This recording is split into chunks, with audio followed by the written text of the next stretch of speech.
Pour la prédication de ce matin, on va rester dans la thématique de ce dimanche de la Réformation.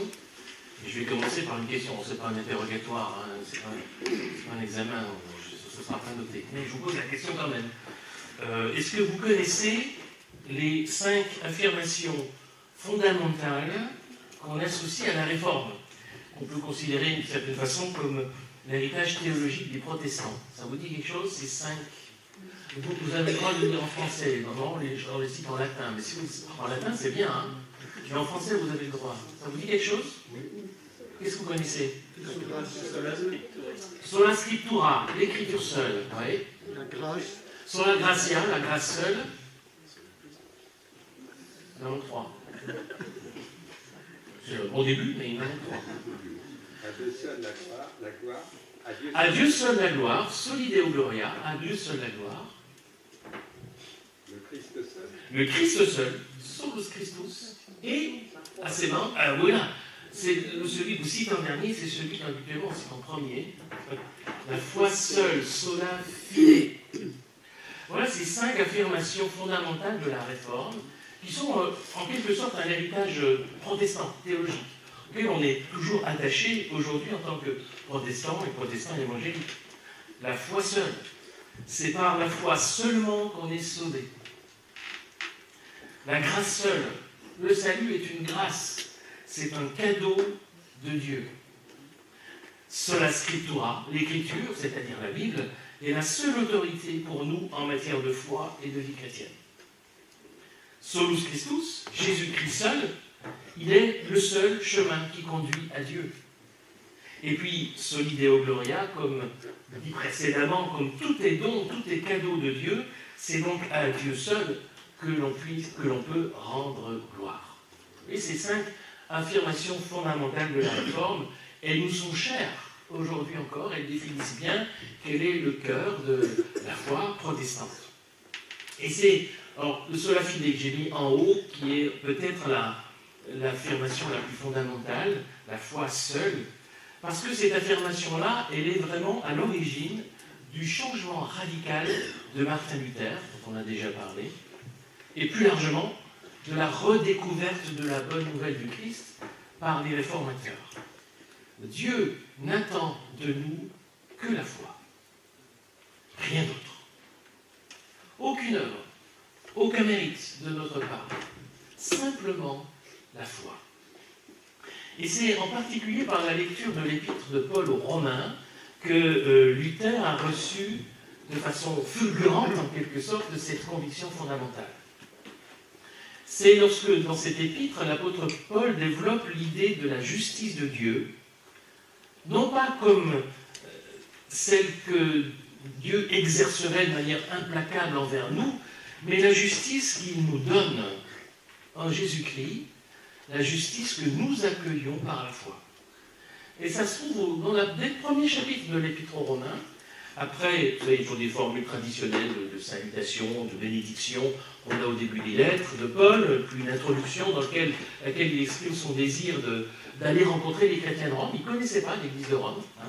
Il va s'y rendre plus tard. C'est ce projet qu'il va développer dans cette épître.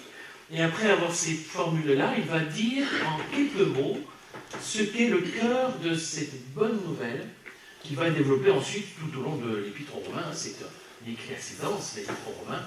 On a une description très détaillée théologiquement de la bonne nouvelle du Christ, mais en 2 phrases, en 2 versets, au début de son épître, et c'est les 2 versets que nous lirons en particulier ce matin, l'apôtre Paul va résumer l'essentiel de cette bonne nouvelle.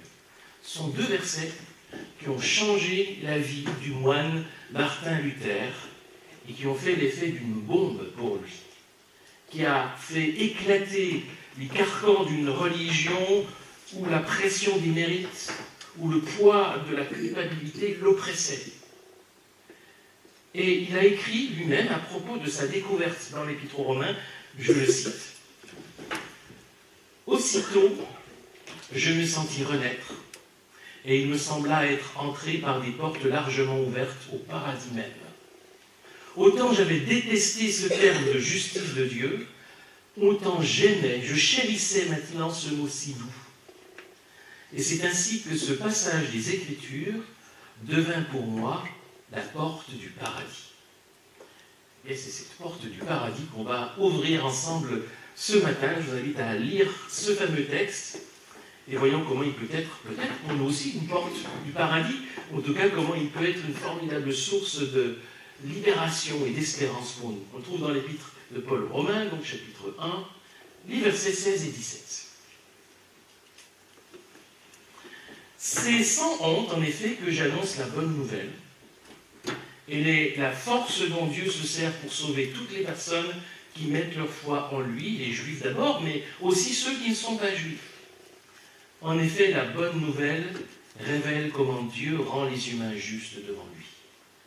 Cette justice, elle vient par la foi et a pour but la foi. Comme l'affirme l'Écriture, celui qui est juste par la foi vivra.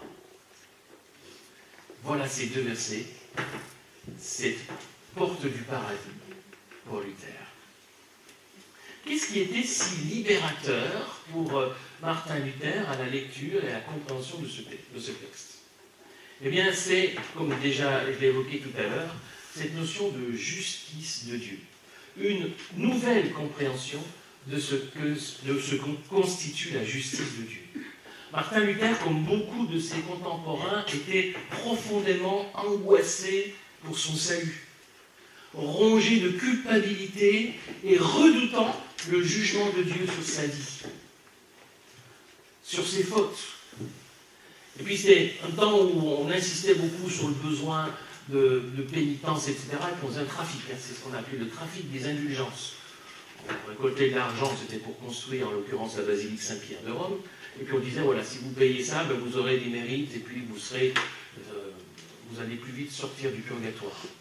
C'est en gros ça qui était dit. Et tout ça, ça mettait un poids, une culpabilité énorme. Et Luther souffrait de cette culpabilité-là. Et là, avec ce texte, Luther comprend soudain que Dieu n'est pas ce juge qu'il croyait et qu'il n'attend de nous que la foi. Et ça change tout. Il s'agit bien dans ce texte d'être juste par la foi et non par nous-mêmes, non par nos actes, non par nos mérites, non par notre pénitence ou nos actes de pénitence, mais simplement par la foi. La justice de Dieu, et ça c'est la bonne nouvelle, la justice de Dieu est celle qui se trouve en Jésus-Christ. Il ne s'agit donc pas de savoir comment on va pouvoir devenir soi-même juste devant Dieu, mais comment Dieu nous déclare juste devant lui. C'est l'inverse. La question n'est pas de savoir comment est-ce que Dieu rend justice, mais comment il nous rend juste. C'est la même chose. La justice de Dieu, ce n'est pas celle que Dieu attend de nous, c'est celle qu'il nous donne. C'est Dieu qui a pourvu à la justice par son Fils, Jésus-Christ, le juste, mort et ressuscité pour nous. Ça, c'est la bonne nouvelle. Autrement dit, devant Dieu, grâce à l'œuvre, à la mort et à la résurrection du Christ, nous n'avons plus à nous soucier de notre propre justice, mais simplement d'accueillir par la foi la justice que Dieu nous donne. Et ça, c'était vraiment libérateur pour Luther. Et la bonne nouvelle, c'est ce renversement radical. Autrement dit, pour nous, notre part, à nous, c'est la foi. Le simple accueil de la justice de Dieu, qui est pure grâce. Le juste, par la foi, vivra. Paul cite ici un texte du prophète Habacuc, Habacuc 2, verset 4. Dans le contexte du prophète, il s'agissait d'opposer l'attitude du juste à celle de l'orgueilleux. Je cite Habacuc 2, 4. Celui qui est gonflé d'orgueil ignore la droiture, mais le juste vit par sa fidélité ou par sa foi. L'apôtre Paul va citer ce texte, en élargir la portée et l'appliquer à la question du salut. Dans le grec, qui est la langue du Nouveau Testament, l'apôtre Paul écrivait en grec, la formule par la foi, elle peut se rattacher soit à juste par la foi, soit à vivra, par la foi vivra. L'un ou l'autre, grammaticalement. C'est d'abord le fait d'être juste par la foi, à cause de la justice de Dieu en Christ, mais aussi de vivre par la foi.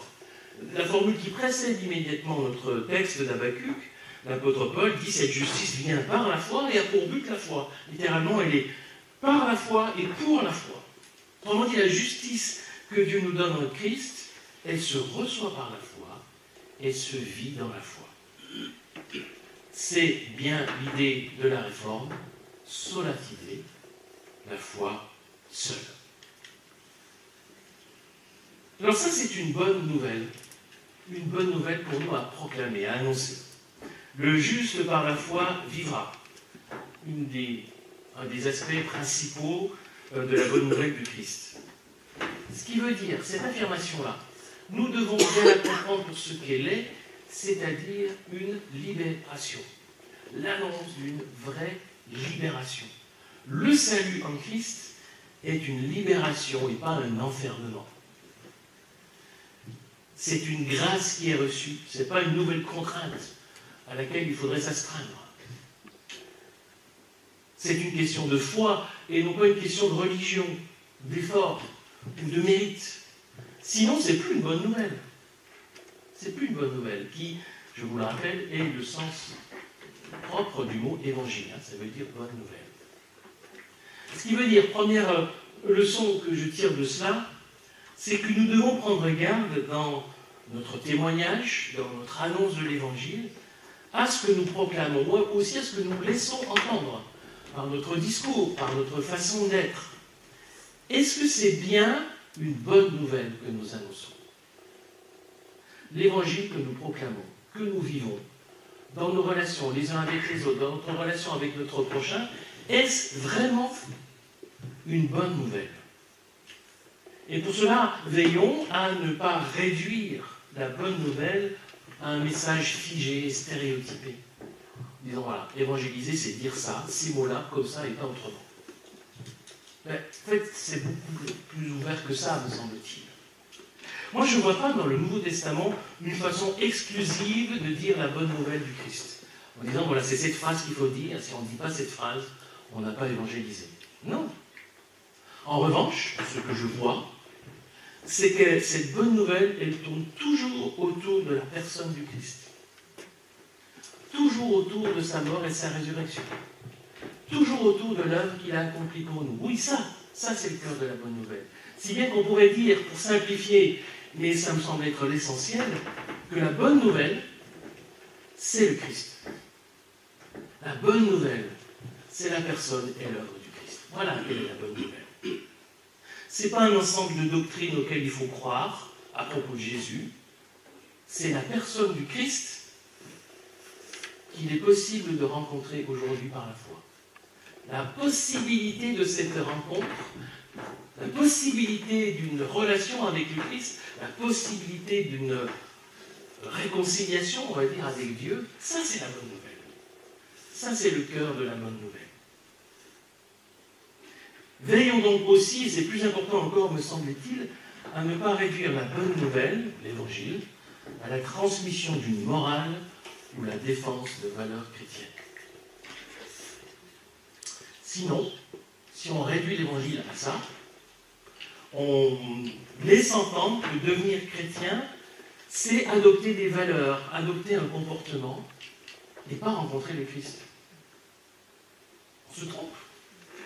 Si l'essentiel est là.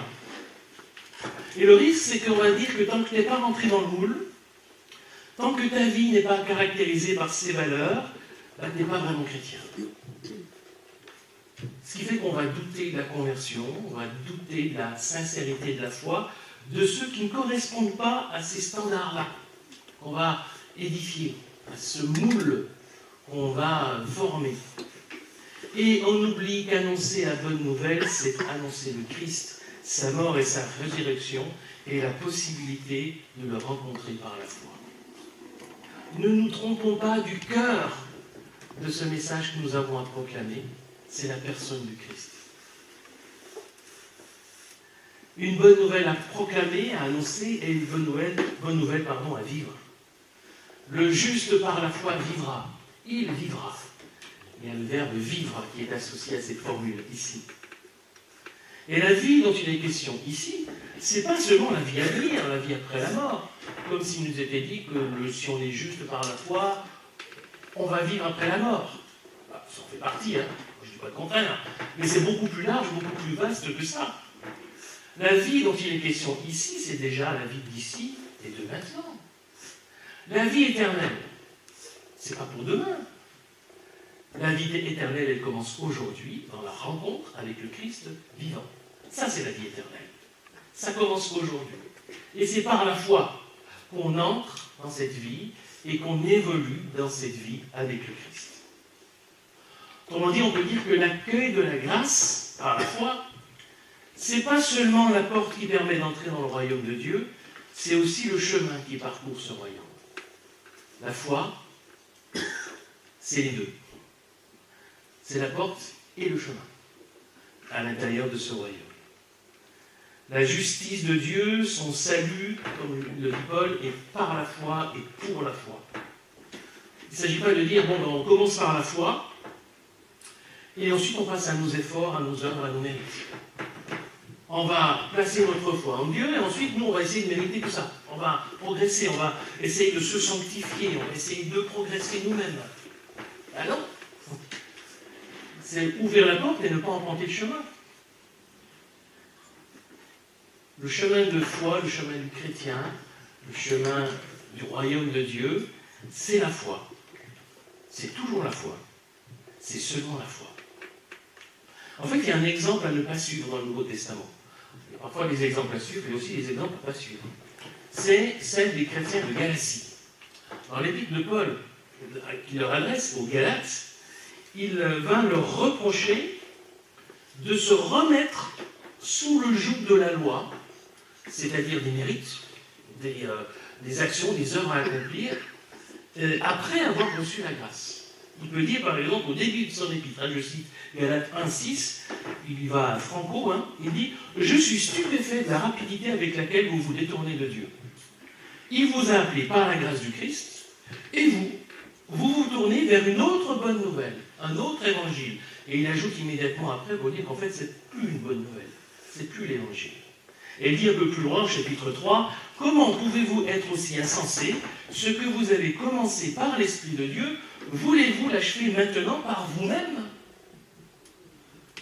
Vous voyez, ça c'est l'erreur des Galates, d'avoir reçu le salut par la foi, et de penser qu'ensuite il fallait eux-mêmes accumuler des mérites, faire des efforts eux-mêmes pour atteindre ce que le Seigneur demandait. Ce que l'apôtre Paul dit ici, c'est que le seul moteur de la vie chrétienne, c'est la foi. Du premier au dernier jour. La foi seule. Voilà notre moteur fondamental dans notre vie chrétienne. La foi. La confiance placée en Dieu. La fidélité au Seigneur. L'attachement au Christ. C'est ça notre moteur. Et ce moteur-là, uniquement. Et cette affirmation-là est aussi libératrice au moment de la découverte du salut que tout au long de notre cheminement avec Dieu. Parce que pourquoi est-ce que Dieu nous accueillerait par grâce pour ensuite nous mettre la pression? La pression afin que nous nous conformions dans notre vie à ses exigences. Ben non, Dieu ne va pas lui-même se contredire. Il nous accueille par grâce et il nous accompagne par grâce. Nous recevons sa grâce par la foi et nous vivons de sa grâce au quotidien par la foi. Ce que le Christ attend de nous, chaque jour, c'est la foi. Toujours la foi. Seulement la foi. Et cette foi qui est une confiance placée en Dieu, elle va nourrir notre intimité avec le Christ. Et ça va produire naturellement du fruit en nous. C'est l'œuvre du Christ en nous, par son esprit. Ce lien de confiance, de fidélité, ce lien de foi qui est entretenu au quotidien, qui va nous changer en profondeur. Ce n'est pas nous-mêmes qui allons nous changer, c'est le Christ qui va nous changer par son esprit. C'est lui qui produira ce fruit naturellement en nous, mais sans contrainte, sans pression et avec patience. Alors vous me direz peut-être, conclusion, que je présente une vision un peu gentille des choses. Gentil avec des guillemets, c'est-à-dire que c'est péjoratif. Quand on dit que quelqu'un qui est gentil, bon. Vous allez me dire, quand même, hein, on pense à Jésus envers ses disciples, encore plus envers les pharisiens, ou Paul envers les destinataires de ses lettres, quand même, de temps en temps, ils ont tapé du poing sur la table, ils ont mis la pression aux croyants auxquels ils s'adressaient, parfois, quand même. Et c'est vrai, vous avez raison.